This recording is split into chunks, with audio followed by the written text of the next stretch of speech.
ఆదివైశ్య కాపుగడ్డి దేవుడు గారిని వేదికపైకి ఆహ్వానిస్తున్నాం.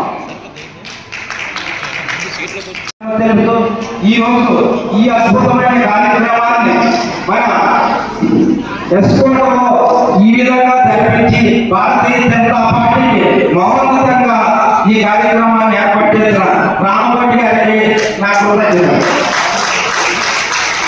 అలాగే రాబోయే రోజుల్లో మన భారతీయ జనతా పార్టీ ఎస్కోట నియోజకవర్గంలో రోజు రోజుకు దినాభివృద్ధి నరేంద్ర మోడీ గారి నాయకత్వం.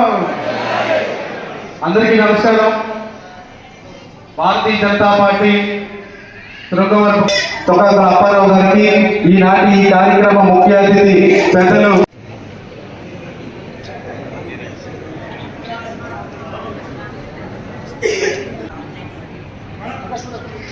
నియోజకవర్గ స్థాయిలో నేను నా వంతు కృషి చేయడానికి అవకాశం ఇచ్చినందుకు ఈ పెద్దలందరికీ నా యొక్క హృదయపూర్వక ధన్యవాదాలు తెలియజేసుకున్నాను.